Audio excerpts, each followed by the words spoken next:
और क्या time pass. ओए कहां से आ रहा है? राजस्थान गया था, वहीं से आ रहा हूँ सीधा। वहां पर रिसर्च करने गया था। वहां की हिस्ट्री और पॉलिटिकल हिस्ट्री के बारे में मुझे बहुत सारी जानकारी मिली है। और वाह, तो फिर राजस्थान के बारे में ही सवाल पूछो आज मैं तुझसे। अच्छा, मतलब तुझे यहाँ बैठे बिठाए पका पकाया माल चाहिए है ना? अरे मेरे लिए नहीं, अपने व्यूअर्स के लिए प्लीज। एक मिनट।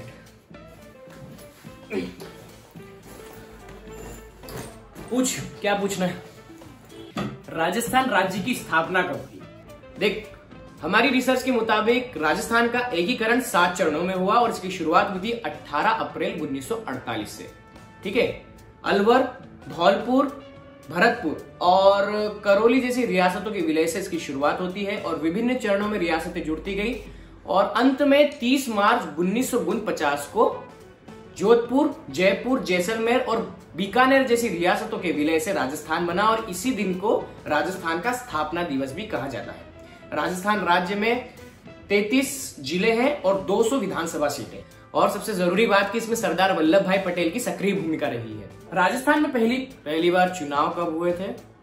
मुख्यमंत्री कौन था और किस पार्टी की सरकार थी? हाँ, अंतर्यामी। ओह, राजनीतिक इतिहास में तेरा दूसरा सवाल हमेशा यही होता है, कोई बहुत बड़ी बात नहीं है। ओह, हाँ तो बताओ। राजस्थान में पहली बार चुनाव साल 1952 में हुए थे। साल 1952 में पहले विधानसभा चुनाव के बाद विभिन्न कारणों से 17 विधानसभा क्षेत्रों में दोबारा उपचुनाव हुए थे। ये भी अपने आप में एक वहां का इतिहास है। हाँ, और राजस्थान के पहले विधानसभा चुनाव में 4 महिलाओं ने भाग लिया था और चारों हार गई थी। और अगर वहां के पहले मुख्यमंत्री की बात करें तो कांग्रेस के हीरालाल शास्त्री वहां के पहले मुख्यमंत्री थे। राज्य की बड़ी पार्टी कौन सी है? देख, अगर अब तक का इतिहास उठाकर देखा जाए तो कांग्रेस की सरकार ही अधिकतर आई है, लेकिन समय समय पर जनता संघ, जनता पार्टी और भाजपा भी आती रही है। इसलिए यह कहना उचित होगा कि राजस्थान की राजनीति में मुख्य रूप से 2 ही पार्टी वर्चस्व में है। एक है भारतीय जनता पार्टी और एक है भारतीय राष्ट्रीय कांग्रेस। और अभी वर्तमान में राजस्थान में भारतीय राष्ट्रीय कांग्रेस की सरकार है और अशोक गहलोत वहां के मुख्यमंत्री है। राजस्थान में अब तक कितनी सरकार बदल चुकी है और कितने मुख्यमंत्री रह चुके हैं? तेरे इस सवाल पर मेरे पास कुछ टेक्स्ट इंफॉर्मेशन है जो मैं तुझे पढ़कर बताऊंगा ना, तो शायद तक तुझे ज्यादा एक्यूरेट लगेगी और अच्छी तरह समझेगा तू। देख, राजस्थान में अब तक 14 मुख्यमंत्री हुए हैं, जिनमें मोहनलाल सुखाड़िया सबसे ज्यादा बार मुख्यमंत्री बने। सुखाड़िया 4 बार राजस्थान की सत्ता की कुर्सी पर विराजमान हुए। राजस्थान में अब तक 4 बार राष्ट्रपति शासन लगा है। पहली बार 13 मार्च 1967, दूसरी बार 29 अगस्त 1973, तीसरी बार 16 मार्च 1980 और चौथी बार 15 दिसंबर 1992। राजस्थान की सत्ता पर कांग्रेस ने 18 साल लगातार राज किया। और भाई, राजस्थान सरकार में एक और अजीब ट्रेंड है कि वहां पर है ना, हर साल सरकार बदल जाती है। मतलब कोई एक सरकार 2 पंचवर्षीय पूरा नहीं कर रही। इसके पीछे क्या वजह है? हाँ, एक कहानी सुनाता हूँ, अच्छी तरह समझ जाएगा तू। 1980 में भैरव सिंह शेखावत के इस्तीफे के बाद कांग्रेस की सरकार एक बार फिर सत्ता में आई और राजस्थान में अपनी 10 सालों की सीट पक्की कर ली।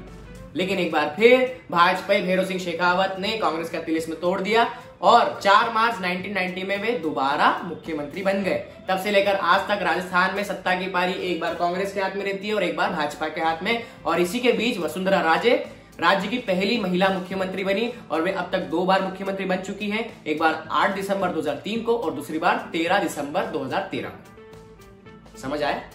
एक और रिपीटेटिव क्वेश्चन है कि राजस्थान के इतिहास में सबसे बड़ा राजनीतिक बदलाव कब आया और इसके पीछे किसका हाथ था? राजस्थान की राजनीति में काफी सरकारें बदली है, लेकिन मुख्य रूप से 2 दिग्गज भारतीय जनता पार्टी और भारतीय राष्ट्रीय कांग्रेस के भैरव सिंह शेखावत और मोहनलाल सुखाड़िया का वर्चस्व रहा है। और राजनीतिक इतिहास में सबसे बड़ा बदलाव तो मेरे ख्याल से 1977 में आया, जब भैरव सिंह शेखावत राज्य के पहले गैर कांग्रेसी मुख्यमंत्री बने और उस वक्त भारतीय जनता पार्टी का नाम सिर्फ जनता पार्टी हुआ करता था। इससे पहले श्री सुखाड़िया ने 18 वर्षों तक राजनीति पर शासन किया और फरवरी 1982 में उनकी मृत्यु हो गई, जबकि स्वर्गीय श्री शेखावत राष्ट्रीय राजनीतिक सीरीज पर थे। पहले की राजनीति में कांग्रेस पार्टी का दबदबा था। मुख्य विपक्षी दल राजस्थान के सबसे लोकप्रिय नेता भैरव सिंह शेखावत के नेतृत्व वाली भारतीय जनसंघ और राजस्थान के पूर्व शासकों के नेतृत्व वाली स्वतंत्र पार्टी थी। वर्ष 1962 तक कांग्रेस का शासन अछूता था, लेकिन 1967 में शेखावत के नेतृत्व वाली जनसंघ और जयपुर की राजमाता गायत्री देवी की अध्यक्षता वाली स्वतंत्र पार्टी बहुमत तक पहुंची, लेकिन सरकार नहीं बना सकी। 1971 के युद्ध में जीत के बाद 1972 में कांग्रेस ने भारी जीत हासिल की, लेकिन आपातकाल की घोषणा के बाद शेखावत बहुत लोकप्रिय हो गए, खासकर तब जब उन्हें जबरन गिरफ्तार कर लिया गया और हरियाणा की रोहतक जेल में भेज दिया गया।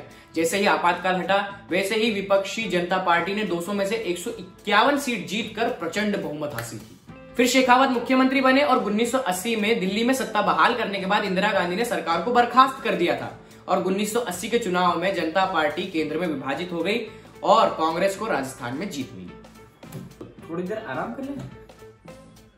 फिलहाल राज्य के राजनीतिक इतिहास में इतना ही। और वैसे भी ये जो राजस्थान का पूरा राजनीतिक इतिहास है, इसकी मेहनत मेरे अकेले की नहीं, हमारी पूरी टीम की है, तो क्रेडिट भी हमारी पूरी टीम को मिलना चाहिए कि नहीं? मिलना चाहिए ना? हाँ, तो क्रेडिट नहीं चाहिए, इस वीडियो पर सिर्फ आपका लाइक, शेयर और कमेंट चाहिए। और हाँ, कमेंट कर आप भी बता सकते हैं कि आपको किस राज्य के राजनीतिक इतिहास के बारे में जानना है। साथ ही साथ इंडिया लीडर चैनल को सब्सक्राइब कर ले और बेल आइकन को भी दबा दीजिए। तब तक फटाके फूटे भागो।